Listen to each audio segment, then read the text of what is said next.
You're not imagining that the world has gone mad. Healthy debate has been replaced by activist hysterics. Masculinity is condemned as regressive, while men in skirts and heels are celebrated in the public square. It's as if we're experiencing a society-wide mental breakdown. It's easy to laugh at these outbursts as the ravings of a small but vocal minority, but the compromised health of our body politic is not a trivial concern. A strange new pattern of psychological dysfunction has infiltrated our most prestigious institutions, our corporate bureaucracies, and the highest offices in the land. In short, we're sick. Our society is out of balance. We've been consumed by a cluster of disorder that appeals to our worst instincts and deranges our most important social functions. We need to recover our sanity, but to do so, we must first know exactly what we're dealing with.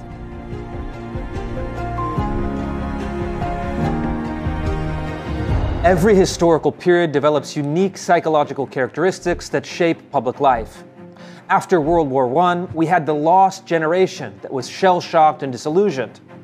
In the mid-20th century, we entered the age of anxiety, characterized by a pervasive sense of existential dread in the face of the bomb. And 50 years ago, we saw the rise of the culture of narcissism, which social critic Christopher Lasch described as a society obsessed with ego, desire, and self-image. Today, we are witnessing the emergence of something new, what might be called a cluster B society. Like the culture of narcissism, our own digital age has a distinct psychological profile, heavily influenced by the power of social media. The cameras are always on. An audience is always watching. And narcissism has transformed into hysteria, moral theatrics, emotional volatility, self-indulgence, and outbursts of violence. Psychologists have captured the spirit of our modern culture in 4 specific psychopathologies that together comprise the cluster B personality disorders. Narcissistic personality disorder is characterized by a sense of entitlement, obsession with one's own self-importance, and deep feelings of resentment, often expressed through moral self-righteousness. Borderline personality disorder is characterized by an unstable sense of identity, black and white thinking, feelings of emptiness, and recurring self-harm and suicide attempts. Histrionic personality disorder is characterized by excessive emotionality, sexual provocation, and attention-seeking, often to serve a pathological need for sympathy.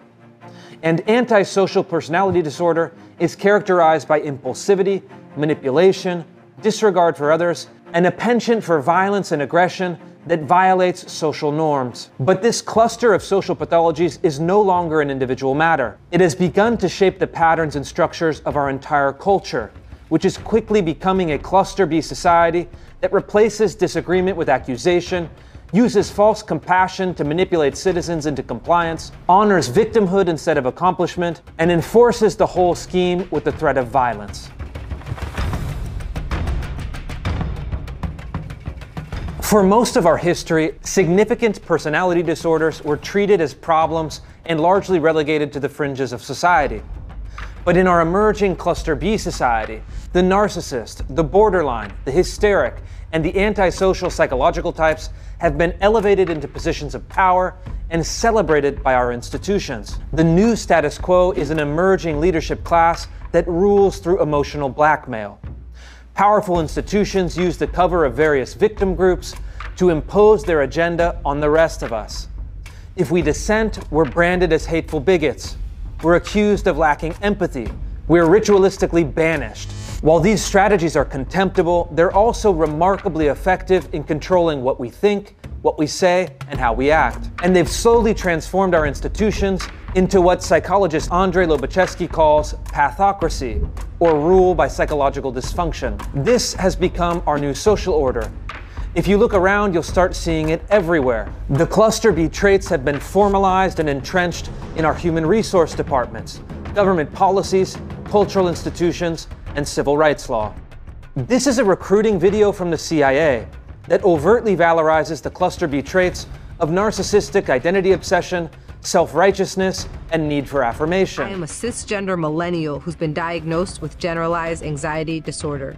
In a cluster B society, psychological disorders become markers of distinction rather than problems to be solved. Politics, too, has been infected. Belong here. We need trans people. We love trans people. Trans people belong here. This is a state senator engaged in deranged moral theatrics, with all of the attention-seeking, black and white thinking, and excessive emotionality associated with Cluster B. So I want to recognize that your line of questioning is transphobic, and it opens up trans people to violence by not recognizing them. And finally, we see Kiara Bridges, a law professor at UC Berkeley, who demonstrates the kind of antagonism, emotional manipulation, and accusatory tone that has become a staple of political discourse.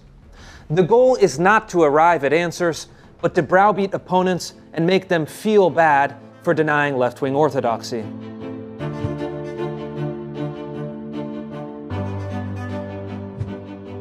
The modern university is the primary laboratory for the Cluster B pathologies. On campus, the pathocracy rules. The social critic Heather McDonald reveals the basic contours of this regime in an essay entitled The Great Feminization of the University. McDonald argues that the dramatic rise in the number of female college administrators who now dominate the campus culture has led to a growing obsession with safety, harm, and victimization. Rather than prioritize academic achievement and substantive debate, administrators have elevated nebulous therapeutic concepts such as trauma, white fragility, and systemic injustice. As McDonald notes, when students claim to be felled by ideas that they disagree with, the feminized bureaucracy does not tell them to grow up and get a grip, it validates their self-pity. As a result, American college students have found themselves in the midst of an unprecedented mental health crisis.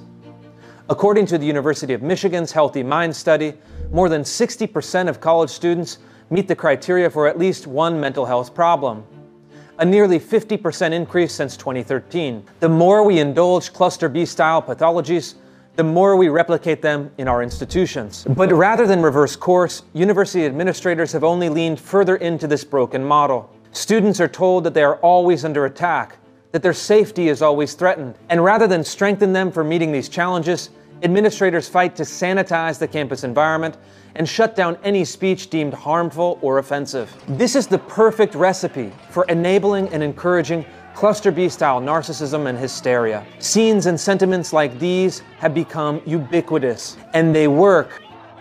I'm uncomfortable because this event is tearing at the fabric of this community that I care about. As we saw recently at Stanford Law School, the Dean of Diversity and Inclusion, working in a codependent manner with hyperventilating students, disrupted the speech of a federal judge. The dean accused the judge of causing harm and making her uncomfortable. This is all it takes to justify the mob. It's Cluster B-powered pathocracy in action.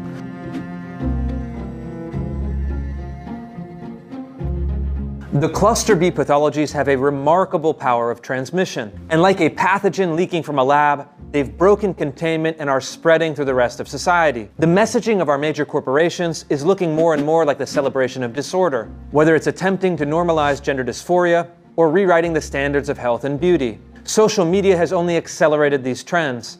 Sites like TikTok have become a breeding ground for mental illness, especially in teenage girls, who mimic the Cluster B behaviors they see online and have seen skyrocketing rates of anxiety and depression in the real world too. The sudden explosion of transgenderism follows the same line of development. Transgender individuals are 30 times more likely to suffer from the Cluster B personality disorders compared to the general population. And more than 50% of mothers with gender dysphoric boys suffer from borderline personality disorder, a remarkable transmission of psychopathology.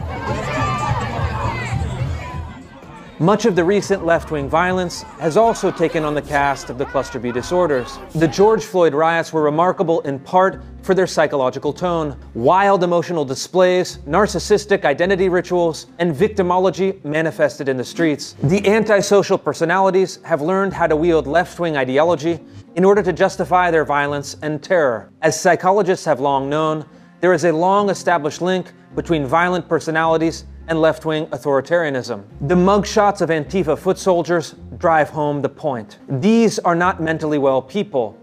They are the hideous face of antisocial violence, the enforcement arm of the modern left, the political vanguard of our Cluster B society, and they will not stop until they've transformed the world in their own image.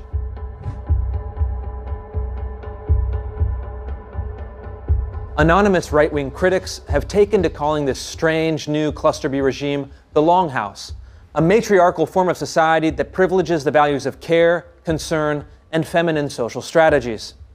In an essay for the magazine First Things, the pseudonymous writer Lomez explains that women now outnumber men in professional managerial roles and vastly outnumber men in human resource departments, which have outsized influence on professional and cultural norms. The left, too, is now acknowledging the emergence of the Longhouse.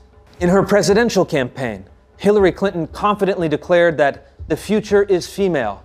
And in an essay for The Atlantic, Hannah Rosen heralded this change with an essay titled The End of Men. Both were correct, but while some are celebrating this shift, our female future is not an unalloyed good. Despite what we're told, biological sex differences are real, and an imbalance between the two has negative effects for everyone. Taken too far, overly feminized leadership produces exactly the kind of cluster B society we're living in today. One in which identity is rewarded over merit, in which victimhood is prioritized over competence, in which antisocial behavior goes unchecked, in which moral narcissism is the currency of the realm. The cluster B society is upon us, and we must find a way out. We must find a way to restore balance, to restore order, to restore sanity, because if we don't, we are resigned to a world gone mad. If you want a picture of that future, imagine this person screaming in your face forever.